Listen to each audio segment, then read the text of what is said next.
안녕하세요. 이현우 작가입니다. 지금 우리나라 상황은 빚을 내서 부동산을 떠받치느라 소비할 돈도 없고 사람들은 불로소득에 취해서 근로의욕을 상실한 그런 이상한 상황이 되었습니다. 경기 침체 안 오는 게 더 이상할 정도죠. 하지만 지금 정부는 정책을 오락가락 대출을 조였다 풀었다가 이런 식으로 이상하게 내고 있습니다. 이번에는 부동산 대출을 규제하겠다 이렇게 이야기를 했는데 여기에 꼼수가 보이고 있거든요. 그래서 오늘은 그 꼼수가 무엇인지 이런 것을 살펴볼게요. 아마 들으시면은 이번에 연끌들 제대로 낚였다 그거를 아시게 될 겁니다. 일단 지금 정부에서 주담대 대출이 너무 빠르게 늘어나니까 대출 규제를 해야 되겠다 이렇게 해서 스트레스 DSR 시행을 하고 수도권에는 1.2% 그러니까 조금 더 강하게 이자를 적용하겠다 발표를 했어요. 예를 들어서 연소득 5천만 원인 사람이 대출을 받았을 때 대출 한도가 최대 2,800만 원 줄어드는 그런 효과를 가져올 거라고 이야기를 했습니다.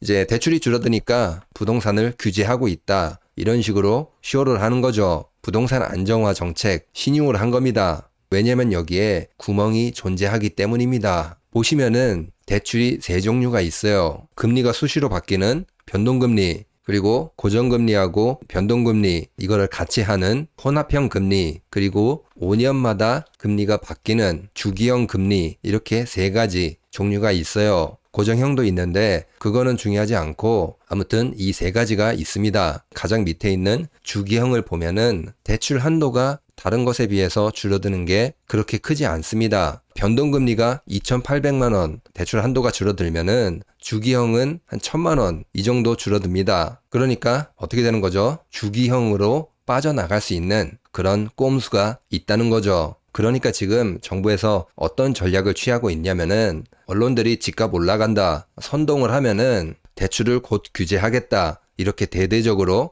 홍보를 해요. 그러면 사람들은 급한 마음에 지금이라도 빨리 대출을 받아서 집을 사야 되겠다 이런 식으로 조급한 마음을 가질 수 있어요. 그때 뒤에서는 대출을 해주는 거죠. 특례 대출 이런 식으로. 그리고 규제가 있다고 하더라도 빠져나갈 수 있는 부분도 만들어 놨습니다. 실제로 지금 대출 받은 사람들을 보면은 70% 이상이 5년마다 금리가 바뀌는 주기형을 선택했다고 해요. 여기로 도망갈 수 있게 뒷문을 만들어 둔 거죠. 어느 정도 작전이 먹힌 거죠. 집값 오른다. 대출 못 받을 수도 있다. 그러니까 빨리 집을 사라. 이게 어느 정도 먹힌 겁니다. 하지만 여기에 함정이 또 있어요. 주기형을 선택하게 되면은 5년 동안 금리를 바꿀 수가 없습니다. 지금 미국에서 금리 내린다. 이런 이야기가 나오고 있잖아요. 그런데 5년 동안 금리가 묶이게 되면은 어떻게 됩니까? 금리가 아무리 내려가도 대출을 받은 사람들의 금리는 내려가지가 않습니다. 그러니까 지금 이게 누구 좋은 일이에요? 은행만 5년 동안 수익을 보장받는 거예요.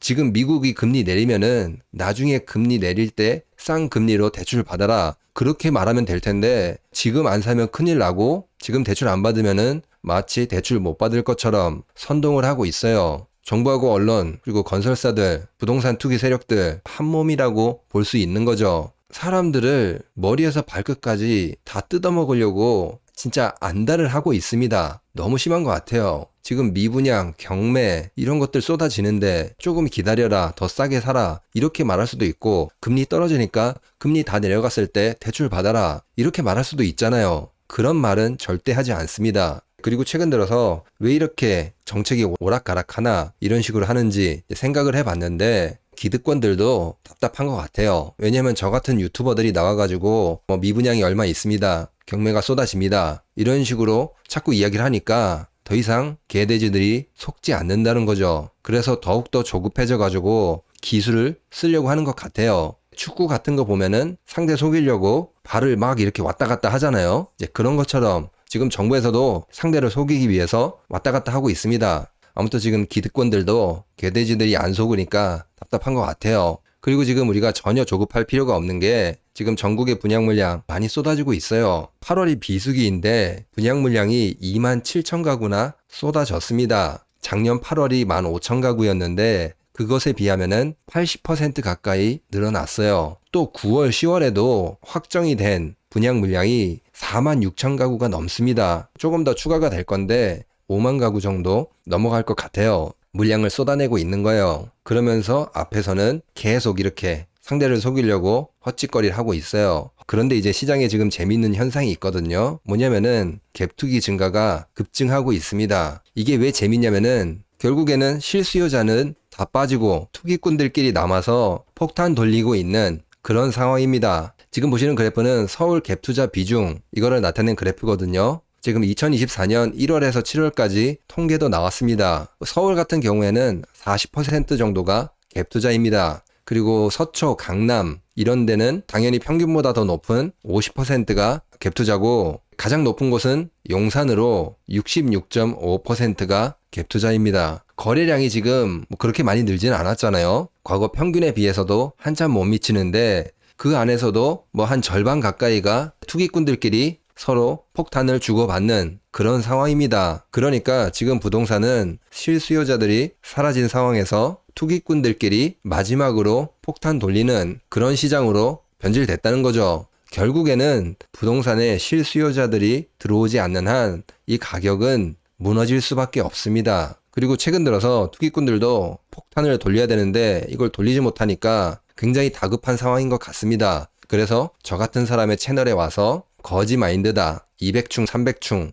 그거 벌어서 어떻게 부자 되겠냐, 대출도 투자다, 부동산은 계속 오른다, 이런 헛소리 댓글을 많이 달고 있어요. 이런 댓글을 보면은 화가 나는 것보다는 저는 불쌍해 보이기도 합니다. 저 사람들이 우리 보고 아무리 거지라고 해도 저 사람들한테 뭘 얻어먹거나 받은 적도 없는데 거지라고 하는 거는 일단 말도 안 되고, 오히려 일하지 않고 어디 호구 하나 물어서 돈을 뜯어 먹으려고 하는 빈대 혹은 버러지, 그런 마인드로 보이거든요. 그렇기 때문에 이제 여러분들도 이런 댓글들 보시면 내가 안 살 테니까 내 것까지 대신 네가 많이 사서 부자 되라, 이렇게 응원해 주는 것도 좋은 방법일 것 같아요. 사실은 물려서 발을 못 빼고 있는 거 우리는 다 상황을 알고 있죠. 그리고 그만해라 지겹다, 언제 떨어지냐, 이제 그렇게 이야기하는데 저도 그만하고 싶습니다. 언론, 부동산 투기 유튜버 이들이 헛소리 안 하면은 저는 다른 컨텐츠 만들면 돼요. 그렇기 때문에 진짜 그만해라 지겹다, 이제 그 말은 언론들, 투기 유튜버들 그 사람들한테 하시기 바랍니다.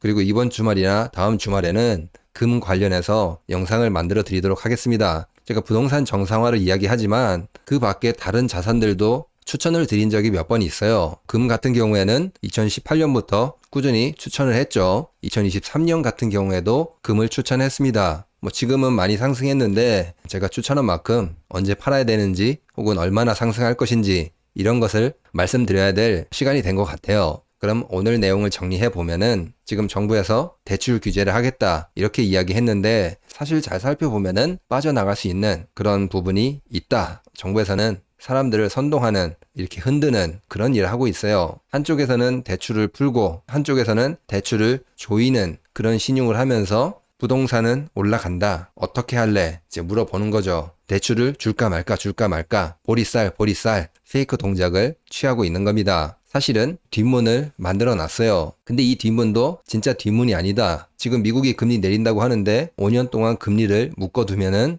결국에는 은행들만 이자 수익이 보장되는 그런 꼴밖에 안 된다, 이제 그 말입니다. 그리고 지금 부동산에 힘이 없는 게 거래량도 얼마 없는데 여기에서 갭 투자 비중이 너무 높다. 지금 40%까지 올라왔습니다. 실수요자는 사라진 그런 시장이 됐다는 거죠. 본인들끼리 사고 팔면서 잘 해결해 보시기 바랍니다. 그러면 오늘 영상은 여기서 마치도록 하겠습니다. 구독과 좋아요 꼭 부탁드립니다. 감사합니다.